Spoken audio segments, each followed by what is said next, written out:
Oh, hey, Chris. Hey Chuck, how are you? I'm doing great. It's a special night. It is a special night, a special update. I'm still in the basement. I've had multiple people text me asking if I'm still homeless, and I guess they've been listening to the podcast. Yes, homeless is relative, but homeless you are. Yes, indeed, it is relative. So I'm very excited. We have two special guests. Before we welcome them, I wanted to share a funny anecdote. So I was in Grand Rounds this week, and at the end of Grand Rounds, a medical student comes up and introduces himself. Says, "Oh, Dr. D, I really wanted to say hello. My name is," I won't say his name. He's probably listening. And he's like, "I'm a visiting student from Finlandy Institution in the Midwest slash South." And he says, "I was on a rotation there and we had to go to a surgery center. And I started listening to the podcast you and Dr. Goldfarb had. I just want to tell you how much I love it. And I just had to say hello to you." I love it. I love it. I want to share an anecdote too, since Chris shared one. Actually, I was biking into work this morning and I was listening to Make Me Smart, which is one of the NPR podcasts, which I really like. And this just resonated with me. And again, maybe I just don't know what I don't know, but I didn't know this. And so there's a social psychologist named Amy Cuddy, who they Yeah. had on the show. And she used the expression in discussion of the pandemic and how we're all handling it. She used the expression surge capacity, which I thought was really good because basically, to try to paraphrase her, we have gotten through now a really long time in the pandemic, and we can all kind of, to varying degrees, we can all handle so much stress or so much anxiety or so much uncertainty, but at different points, it's too much. And so handling, our surge capacity might be running out, at least for some of us. We're just getting tired of this. And I think that was what was so challenging about this summer, when we all had so much optimism that we're coming out of this, and then bam, we are not. Anyways, I thought that was super interesting. And if Chris shares an anecdote, I'm darn well going to share one too.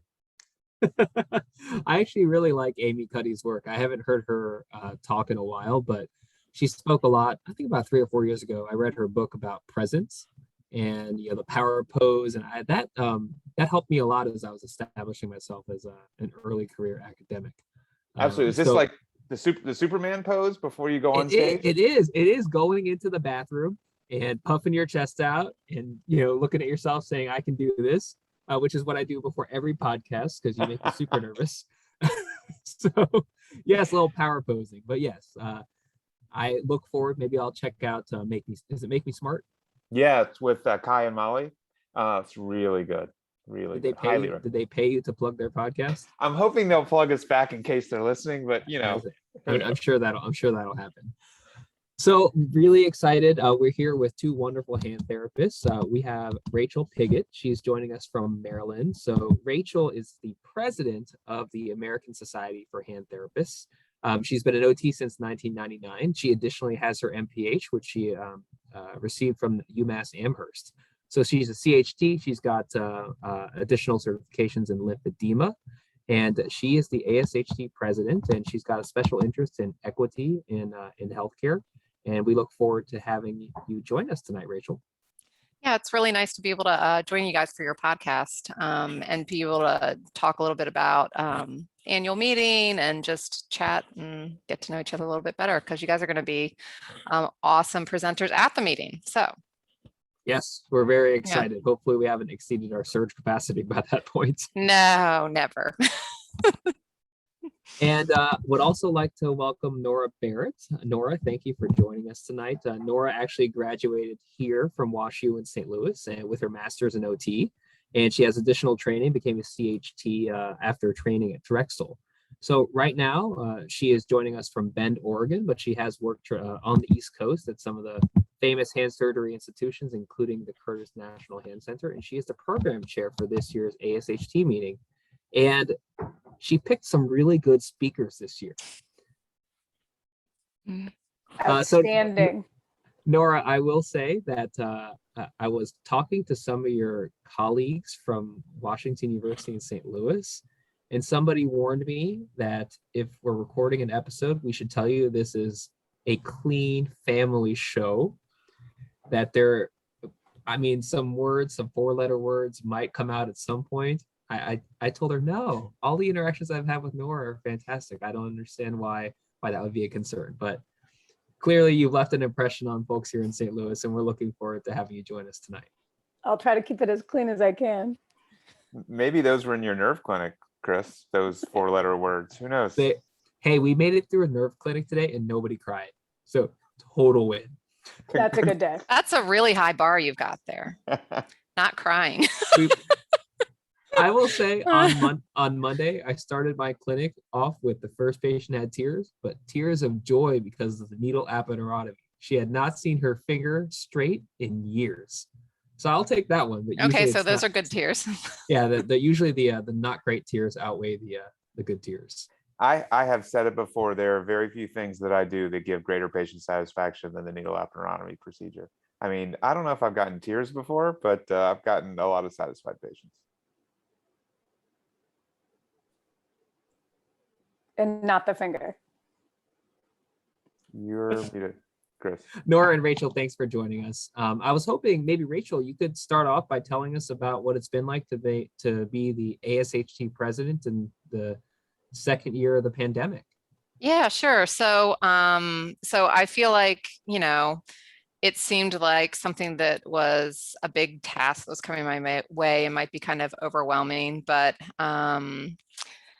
I feel like the year I have had is a really good example of how important it is to have a really good team. My whole board is very cohesive. I have a board of hard workers and it extends beyond the board. So I think, like leadership is top down, the whole, like our education division is very strong, practice is very strong, research is very strong. So there's all this work that's going on. And sometimes when you look around and kind of see everything that's happening, I kind of think, how in the world did we get all this done? And then the whole time we're kind of also monitoring, of course, because we've got the annual meeting coming up and we're trying to get to in-person. That's our plan and goal, is what we're aiming for, keeping the pulse on the pandemic and all the public health recommendations from all of the local and national leaders, the CDC and the local health boards and all that adds a little layer. But it's amazing, how much of the work can be less stressful when you have a great group of people to work with. So I feel like there's always something coming at me, but whenever it comes at me, it usually comes at me as not just a problem, but a problem with a proposed solution. And then we kind of just modify things from there and figure out the best option. So it's been a really, really wonderful experience. And really, it's not just one year. There's one year where you tend to be in a position of influence, but it's a lot of years of serving where you get to know a lot of people that help you grow as an individual. So that's been really rewarding. Yeah. So. Yeah, that's really well said. And I think, Chris and I have both been involved with national positions. And I think some people say, well, why do you do it? And certainly it's to give back and to have an influence on the direction of our organizations. But there's also selfish reasons. We grow and we gain from these things as well. So we have listeners of a wide range. We have therapists, we have students, we have residents, we have fellows, attendings. Give us a little sense. I'll be honest, I don't know some of the facts about the size and scope of the ASHT. Just give us a sense of kind of who you guys are. So our membership is around 3,500 people. We have, I think, somewhere around 170 to 200 active volunteers that are helping things run. So that's therapist members that are volunteering their time to serve. And then we have a professional staff, which are really amazing, that support us and help to operationalize things. And so the different divisions we have are education. So they're in charge of developing educational products. And that's not just courses. They come up with a wide variety of things. Like there's some tools they have to help with mentorship, because that's a form of learning. and a lot of different things a lot of different projects they work on. They're a very, very busy division. Our practice division keeps tabs on things that influence practice. So legislative kinds of things, regulatory things, state-based, nationally. So they're really busy. And we also have a legislative consultant that works with them in keeping their ear to the ground on anything that might be influencing our field. And so they're also connected with AOTA, the American Occupational Therapy Association, and APTA, the American Physical Therapy Association, the Hand and Upper Extremity Academy. So they're always kind of working together so we can have a bigger voice when you have multiple groups working together. We have the research division who facilitate therapists being engaged with evidence informed practice. They also review our surveys that come in. They run a research chat once a month. I think it's once a month that is free CEs. We have committees too. We have standing committees. So we have an international committee that we usually have an international speaker, an international luncheon at the annual meeting. They also are working with IFSHT with developing a developing country and developing a relationship to help to collaborate and provide resources for those developing countries. Let's see what else. We have the TechCom committee who kind of works with messaging, social messaging and communications of what hand therapy is. They have a big role in Hand Therapy Week, which is in June. They did something really fun this year. They did, or I don't think this was the first year, but they did daily challenges. And one of them was, I did this one. It was such a hot mess. Fabricating orthosis blindfolded. I planned very poorly. It was a real mess. But anyway, they really did a good job of promoting Hand Therapy Week. And then this year we developed a new committee that got approved by the bylaws vote that happened in May, and that's the Diversity, Equity, and Inclusion Committee. So they're just getting started with their work, and they're going to be working with a consultant to help to guide their work thoughtfully to improve diversity in our field and create a truly expansively inclusive society, and hopefully promote equity for the services we provide to those we care for. I think that's everything. I talked a lot.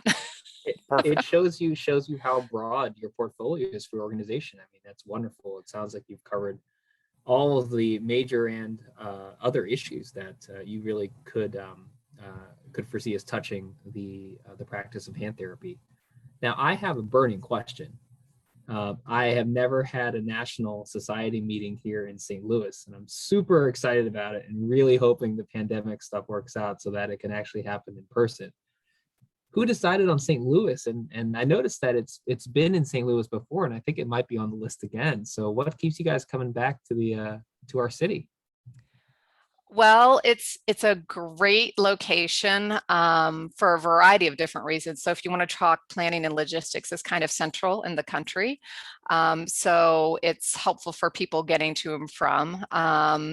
And our management company just kind of puts out RFPs to different locations and things like that. And then they bring that back to us and we come up with the best location. But one thing that I think is really cool about St. Louis is you guys have such a strong, I feel like, hand surgery, hand therapy presence that it's a really natural fit for this particular meeting because we have a lot of local people. And I think that's really cool for a national meeting to be able to bring a little bit of the flavor of the local community into the meeting and really kind of, I don't know, get to learn that community a little bit better from those that are serving in the community. So, well, we're happy you're here, and I'm just super excited. So I want to hear from Nora for sure. So Nora, I don't know if you want to share, or maybe Rachel can, but how did you end up as program chair,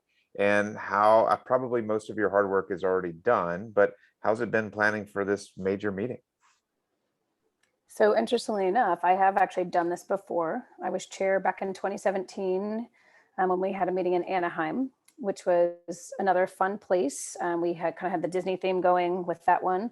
But we did the same thing, and I strongly believe to pull in local talent. And I think that's a huge part. So when we assemble a committee of members that help us plan the meeting, I always prefer to have at least one or two local therapists from the area who can help us identify excellent speakers and physicians. I think one of the major things I pull for is having physicians at our meetings, especially with the seasoned therapists. We've got a lot of folks that are senior veteran therapists who we want to make sure they get just as much out of the meeting as, say, these newer folks or some students even. We've been definitely trying to pull in students, which is a great feature in St. Louis as well with the OT and PT schools.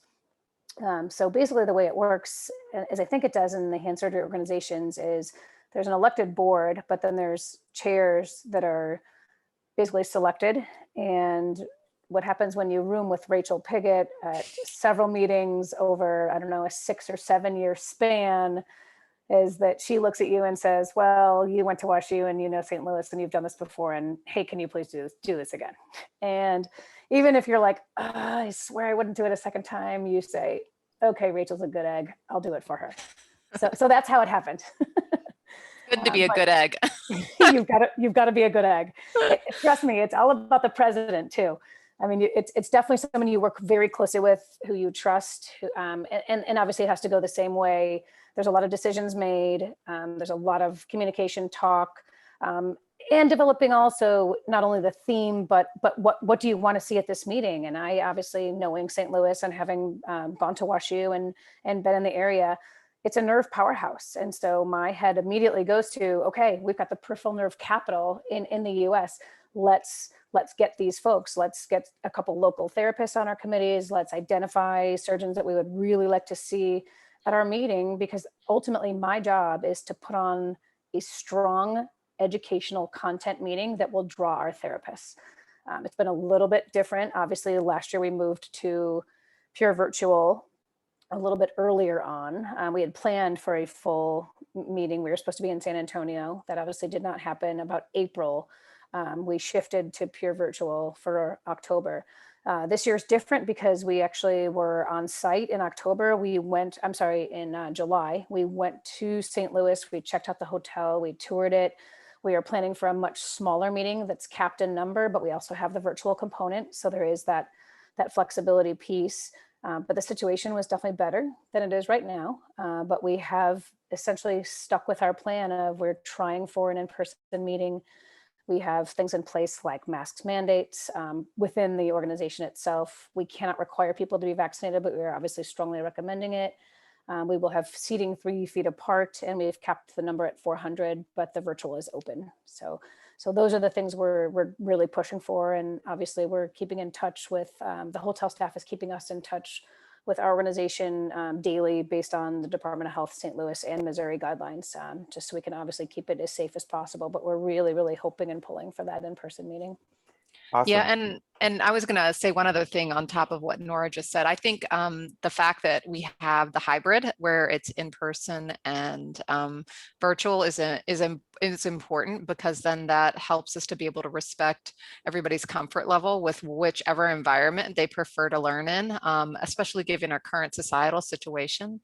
So I think that's important, but I think it also helped us to having virtual last year and then having the hybrid this year, hopefully able to be hybrid, both being offered, is that it helps us to see how important having a virtual is for accessibility, because there's some therapists that, in a lot of comments we had on a survey we sent out about preferences with the meeting and the virtual meeting, was that people were really happy to have the ability to attend, because some people have limited CE reimbursement, and it is expensive to travel and to stay at a hotel on top of the cost of the meeting. So it really helped us to see how important it was to have that as an option to improve accessibility of that product that a lot of people don't have access to ordinarily.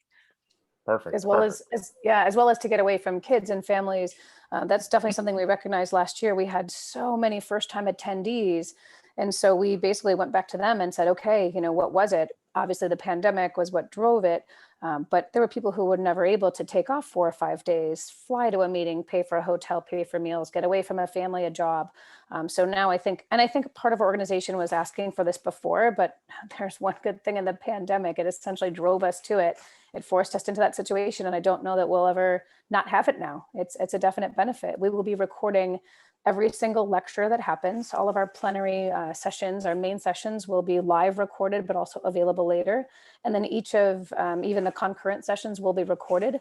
Not everything will be available for a CE credit because there are times where 4 courses are going on at once, but that content will be available. And so I think that is a definite benefit to our membership.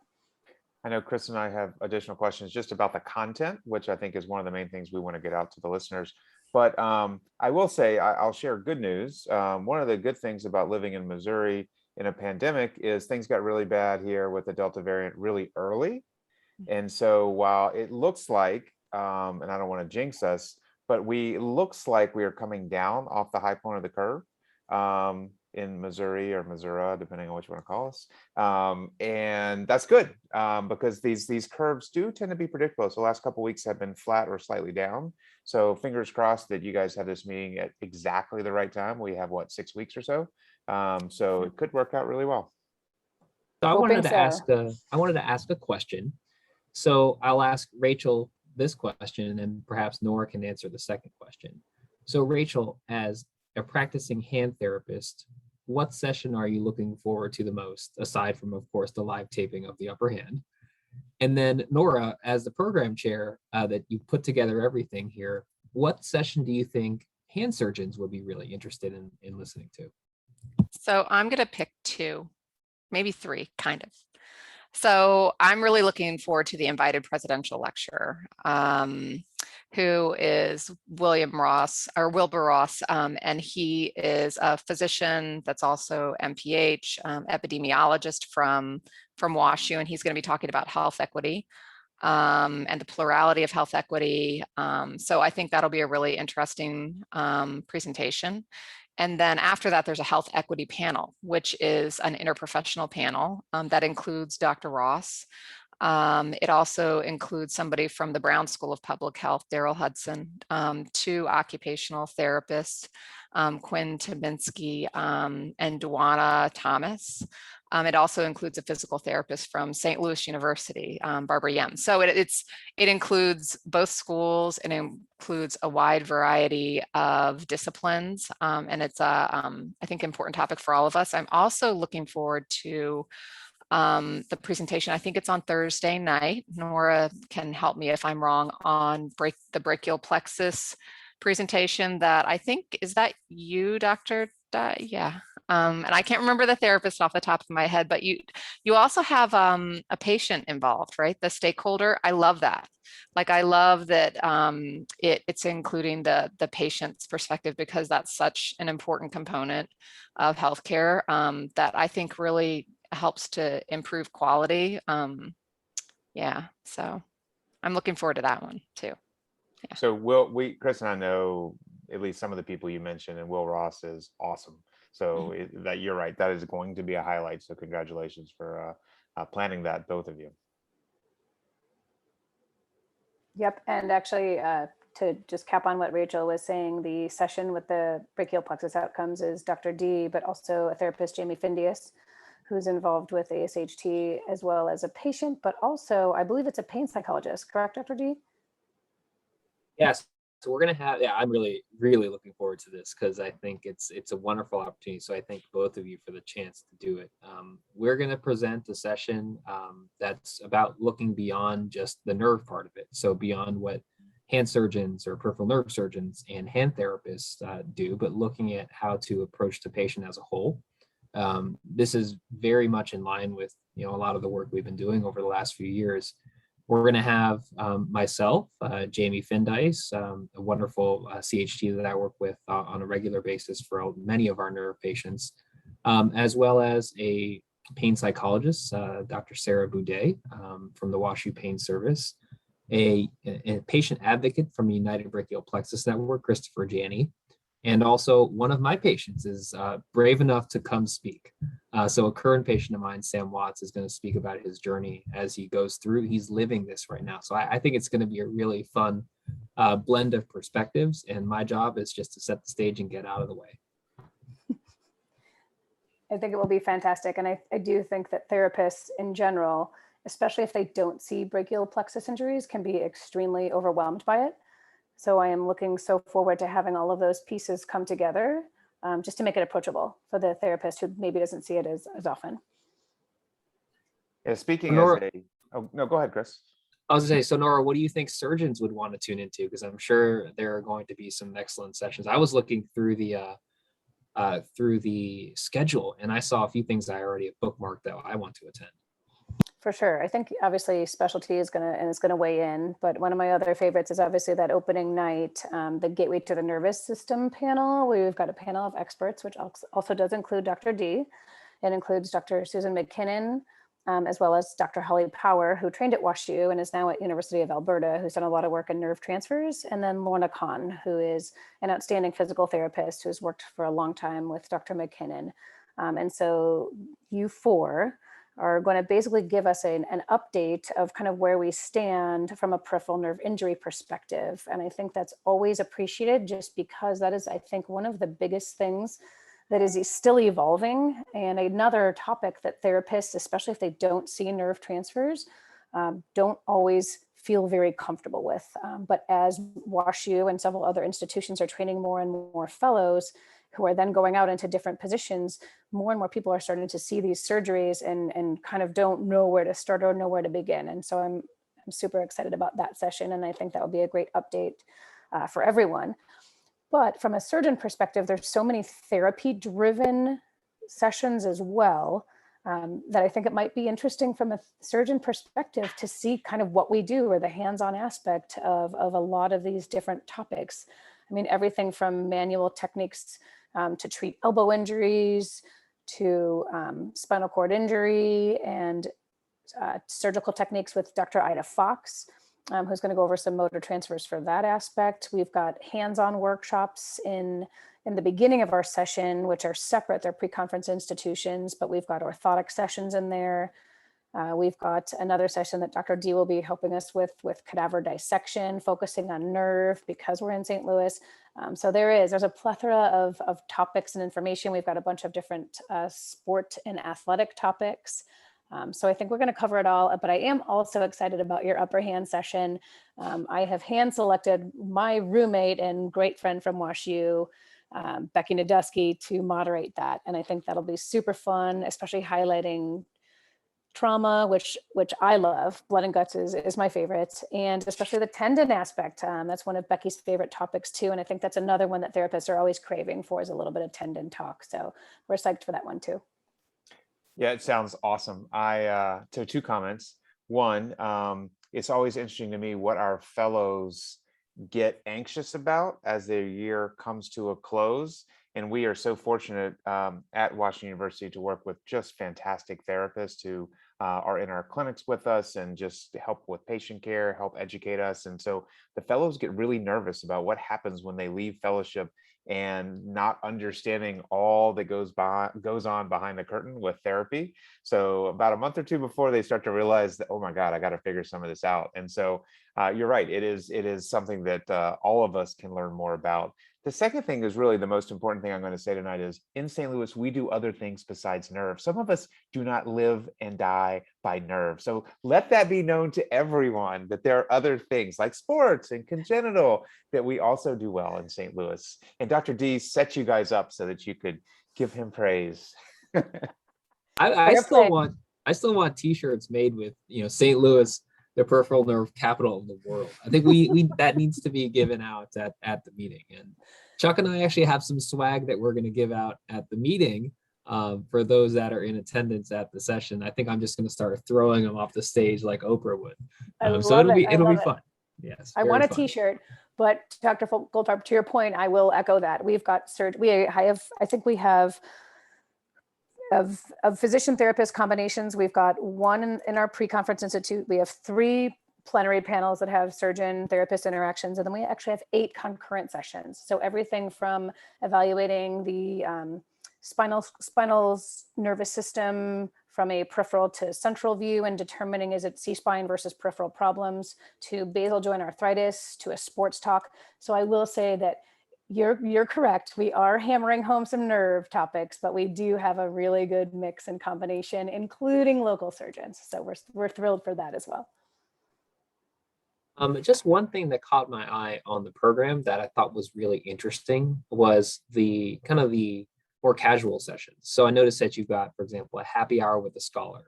You've got student meetups. I mean, these all sound like really interesting ideas that can, allow a lot of people to network and meet people that are outside of their normal group of collaborators or colleagues. Can you comment on how those sessions came about and what the goal is for those?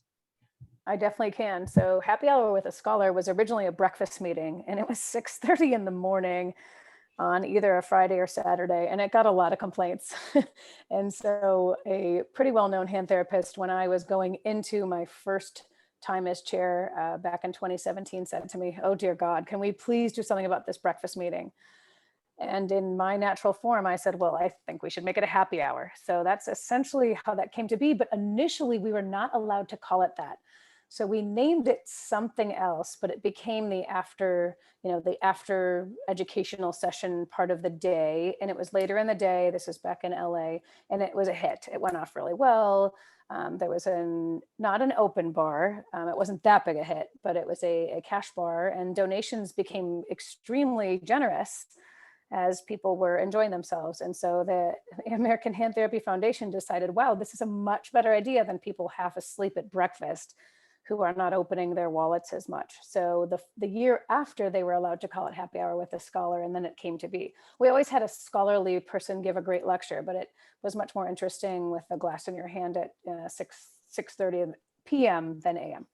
And so that's how that came to be. And so now the foundation continues to identify a speaker each year that they think is a good draw and will give a good topic. And it's not necessarily always related to hand therapy per se, but it's someone known in the hand therapy world.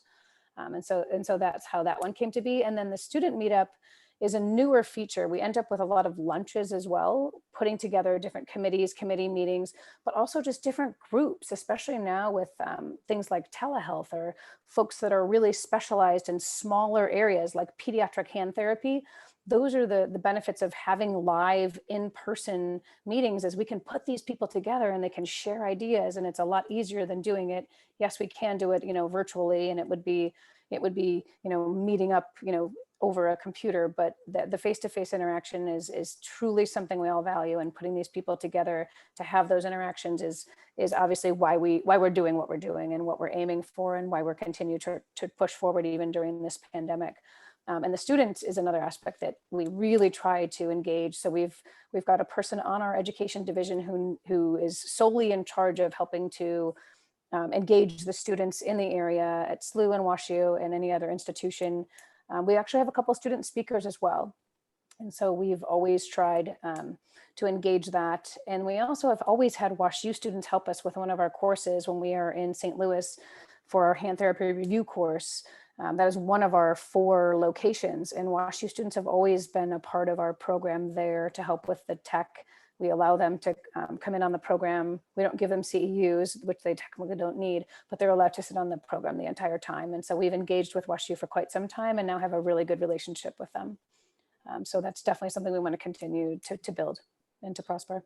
I love it. It has struck me that I do miss these meetings. When we had meetings all the time and you kind of feel like you're forced to go to meetings, they kind of get old. But now that we haven't had meetings, kind of the in-person touch has really been missed. So this has been fantastic.